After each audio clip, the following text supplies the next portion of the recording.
HSC পরীক্ষা অনেক শিক্ষার্থী খুব ভালো দিলেও ফলাফলের বিষয়টা একটা আশঙ্কা থেকে যায়। সব শিক্ষার্থীর ফলাফল ভালো হবে এমনটা সত্য নয়, কিন্তু অনেক পরীক্ষার্থী যারা খুব ভালোভাবে পড়েছে এবং ভালোভাবে পরীক্ষা দিয়েছে সে সকল শিক্ষার্থীরও রেজাল্ট ফেল আসতে পারে।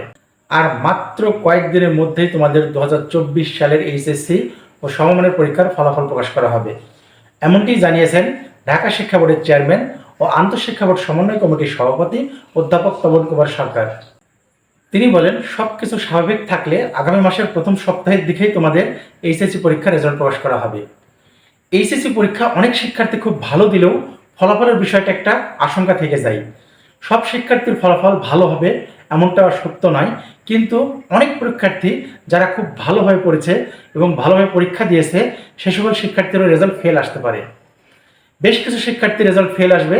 কী কারণে ফেল আসবে সে বিষয়টা আমি আলোচনা করব, আর কী কারণে তোমাদের রেজাল্ট ভালো হবে না সেই বিষয়টি নিয়ে আলোচনা করব। ভিডিওটি মনোযোগ দিয়ে দেখবে। আসলে পরীক্ষার ফলাফল ভালো পরীক্ষা দিয়েও কেন খারাপ হবে, এটা সকলের প্রশ্ন। পরীক্ষার ফলাফল খারাপ হওয়ার কয়েকটি কারণ রয়েছে।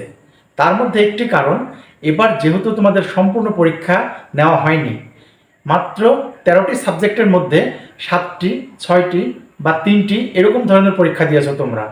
এই পরীক্ষার উপর ভিত্তি করেই তোমাদের রেজাল্ট তৈরি করা হচ্ছে, কিন্তু এর সাথে সাথে তোমাদের সাবজেক্ট ম্যাপিং বিষয়টাও এসে গেছে।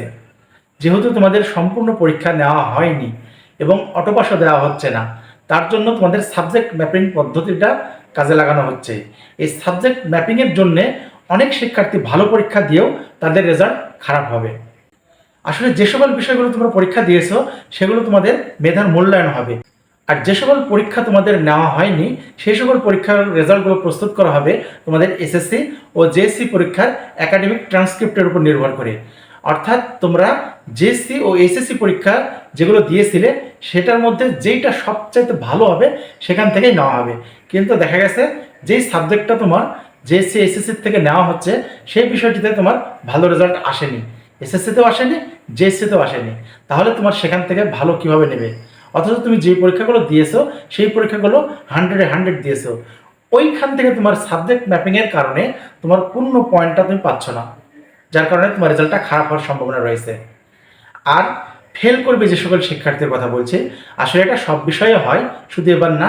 যদি কোনো শিক্ষার্থী কোনো সেট কোড ভুল করে লিখে আসে, বা কোনো শিক্ষার্থী যদি কেন্দ্রের পরিদর্শকের স্বাক্ষর না নেয়, অথবা তাদের রোল নম্বর, রেজিস্ট্রেশন নম্বর যদি ঠিকভাবে না লিখে আসতে পারে, তাহলে সেই সকল শিক্ষার্থীর রেজাল্ট ফেল আসবে। আর যদি ফেল এসেই যায় তারও ব্যবস্থা রয়েছে। তোমরা পরীক্ষার রেজাল্টের পরবর্তী দিন থেকে 1 মাসের মধ্যে বোর্ড চ্যালেঞ্জের সুযোগ পাবে। এই সময়টাতে তোমরা বোর্ড চ্যালেঞ্জ করলেই তোমাদের যে ভুলগুলো হয়েছে সেই ভুল ত্রুটি পরিমার্জন করে তোমাদের পাস রেজাল্ট আসবে। এই নিয়ে তোমাদের চিন্তা করার কোনো কারণ নেই। তো প্রিয় শিক্ষার্থী বন্ধুরা, তোমাদের সকলের রেজাল্ট ভালো হোক এই প্রত্যাশা করে আজকে এখানে শেষ করছি। ভিডিওটি দেখার জন্য ধন্যবাদ।